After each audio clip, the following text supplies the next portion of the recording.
যুদ্ধ বন্ধ করে দিতে বাধ্য হয়। আর এইভাবেই লক্ষ লক্ষ মানুষের জীবন রক্ষা পেতে পারে, এইভাবেই পৃথিবীতে শান্তি ফিরে আসতে পারে। রুজভেল্ট রাজি হলেন না? রুজভেল্ট এই চিঠি দেখেন না? এই চিঠি এবং শিলার্ডের বিস্তারিত একটা মেমোরেন্ডাম রুজভেল্টের টেবিলে এসে পৌঁছেছিল, কিন্তু খোলা হয় বারোই এপ্রিল রুজভেল্ট হঠাৎই মারা গেল।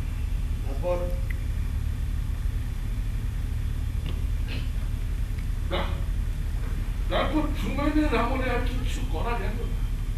শিলার্ড, জেমস ব্র্যাগ, রবিনোভিচ এরা আপ্রাণ চেষ্টা করেছিলেন, কিন্তু শেষ পর্যন্ত প্রশ্নটা একটা বিশেষজ্ঞ কমিটির হাতে গেল। সেই কমিটিতে গভর্নমেন্টের লোকজন ছাড়াও ছিলেন মিলিটারি পার্সোনেল এবং 7 জন নাম করা পরমাণু বিজ্ঞানী। সেই কমিটি রায় দিল, এই কমিটির 3টি সুপারিশ প্রেসিডেন্ট হ্যারি ট্রুম্যানের কাছে পাঠানো হয়। এক, জাপানের উপর যত শীঘ্র সম্ভব এই বোমা ব্যবহার করা হোক। 2, বোমার লক্ষ্যস্থল যৌথ হওয়া উচিত, অর্থাৎ কোনো সামরিক ঘাঁটি বা কারখানা যার চারিদিকে অথবা পাশেই বিধ্বস্ত হওয়ার মতো বহু বাড়িঘর আছে। আর 3, বোমাটির চরিত্র সম্বন্ধে কোনো সতর্কবাণী যেন আগে না দেওয়া হয়। এই শেষ প্রস্তাবটা এতটাই ভয়ানক ছিল যে নৌবাহিনীর প্রতিনিধিরা পর্যন্ত আপত্তি জানিয়েছিলেন।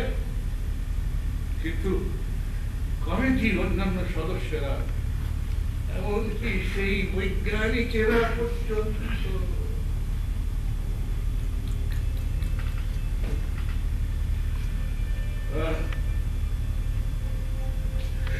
হিরোশিমার ছবি আমি দেখেছি।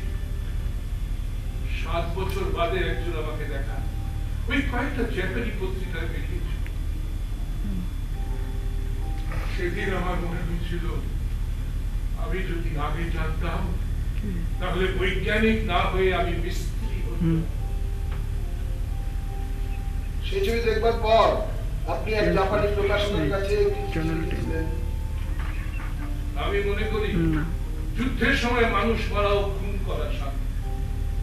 তবু দুনিয়ার বিভিন্ন দেশ যতদিন এই যুদ্ধের অবসান ঘটাতে পরস্পরের সহযোগিতা না করছে, যতদিন নিজেদের বিভেদের মীমাংসা ও শান্তি রক্ষা আইনসঙ্গত উপায় না করছে, ততদিন তাদের যুদ্ধের জন্য প্রস্তুত থাকতে হয়। আর এমতো অবস্থায় সব দেশকেই সব রকম পন্থা অবলম্বন করতে হয়, এমনকি বর্বরতম অস্ত্র তৈরি করতে হয়। তা না হলে অস্ত্র প্রতিযোগিতায় হেরে যেতে হয়। আর এইভাবেই পৃথিবীতে যুদ্ধকে টেনে আনা হয়। আর আজকের দিনে যুদ্ধ মানে সম্পূর্ণ সর্বব্যাপী ধ্বংস। বর্তমান অবস্থায় যুদ্ধের কোন সীমা নির্দিষ্ট করে রাখা যায় না। এর থেকে মুক্তি পাওয়ার একটি কার্যকরী ভূমিকা আছে, তাহলে এই যুদ্ধ বস্তুটিকেই পৃথিবী থেকে বিলুপ্ত করতে হবে। এই একটি উদ্দেশ্য নিয়ে মানুষকে হতে হবে, এছাড়া অন্য কোনো পথ নেই। হ্যাঁ, আমি জানি পৃথিবীর বিভিন্ন দেশের সামাজিক জীবনের মূলগত পার্থক্য এত বেশি যে প্রস্তাব তাদের কাছে রাখা নিঃসন্দেহে কঠিন। হ্যাঁ কঠিন, কিন্তু অসম্ভব নয়।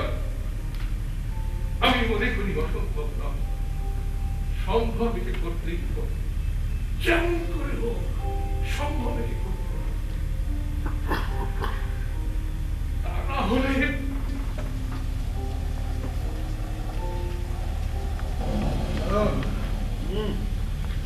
বাইরে জোর বৃষ্টি পড়ছে, আজ থেকে যাবি?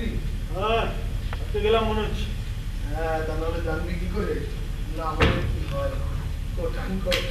কিছু বললি? না, বলছি এবার আইনস্টাইনের কথা সম্ভব না হলে কি হয় তা জানবার পাল। ওই তোর ওই ওপরের ফাইলটা, পিঙ্ক ফাইল খোল। Arata Osada, emeritus professor, Hiroshima university.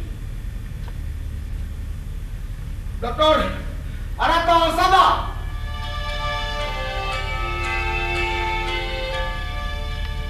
ও ডক্টর ওসাদা, ডক্টর ওসাদা রচনাগুলো এনেছি। এনেছি কি রচনা? স্কুল কলেজের ছাত্রছাত্রীদের রচনা ডক্টর ওস্তাদ আলী লিখিয়েছিলেন 1951 সালে। 32টা স্কুল কলেজ থেকে প্রায় 1000 রচনা পাওয়া গেছিল। 2000। বিষয়টা হিরোশিমার অভিজ্ঞতা। এরা সবাই পিকাদনের দিন হিরোশিমায় ছিল। 4 থেকে 11 বছর বয়স ছিল তাদের তখন। না বিকাদন পিকা মানে আলো আর দন মানে বজ্রপাত। হ্যাঁ, আমরা আণবিক বোমাকে পিকাদন বলেই বর্ণনা করে থাকি। আলো আর বজ্রপাত, এত নরম নাম দিলেন। যারা দিয়েছে ওর বেশি কল্পনা এগোয়নি বোধ হয়। ডক্টর ওস্তাদ আমার এই রচনাগুলো থেকে কিছু শুনতে চাই। শোনাই।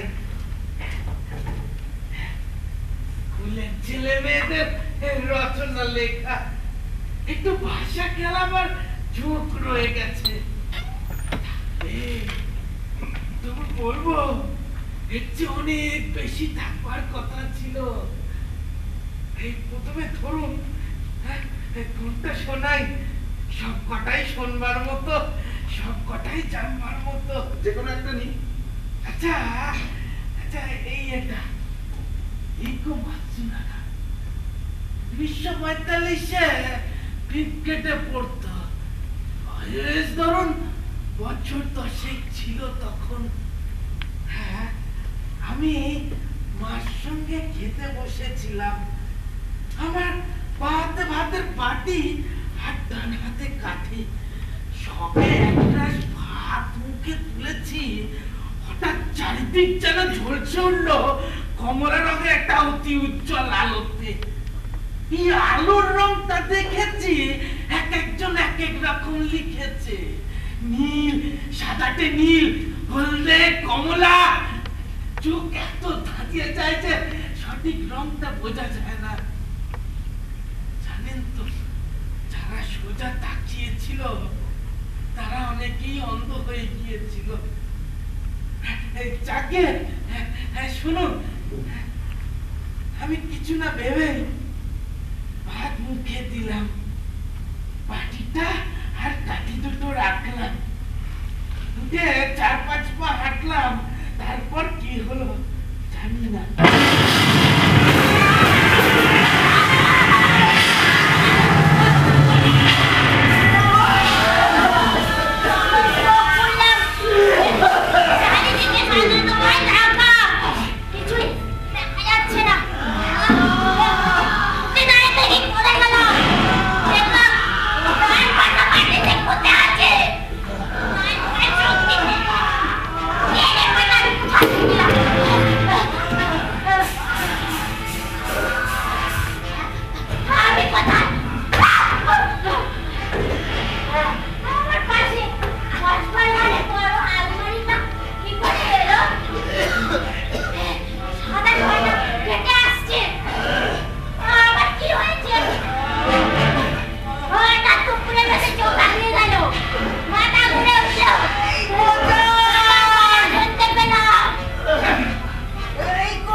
টিনের মতো কিছু একটা ডাকছিল।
বেশি বাকি নেই।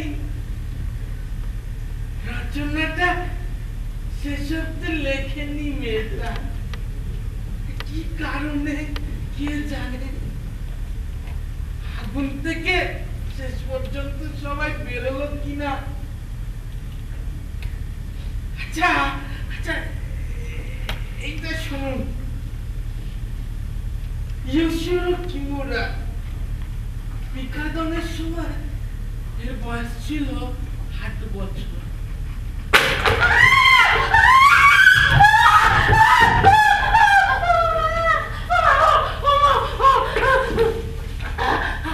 আমার মাথায় ছাদের অনেকগুলো টালি ভেঙে পড়েছিল। আমার কোমরের উপর অনেকগুলো কাঠের বর্গা।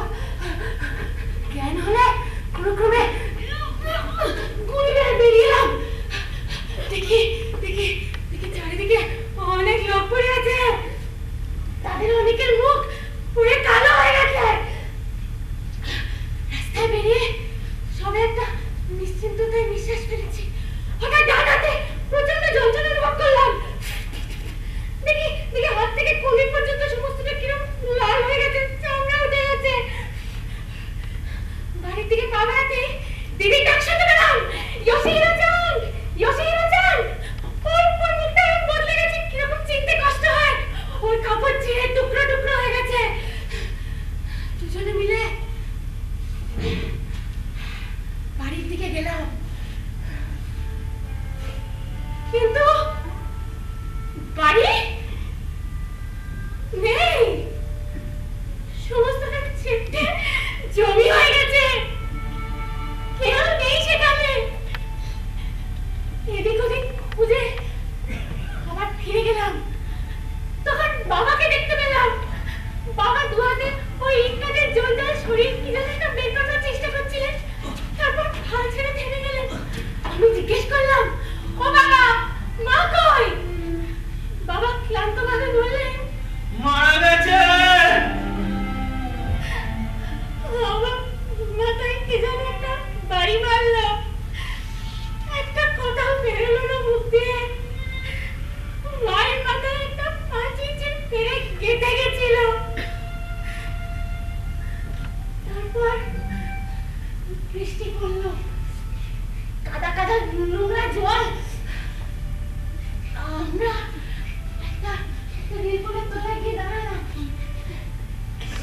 আগুনটা জ্বলছিল আর সেখান থেকে ফটফট করে শব্দ হচ্ছিল।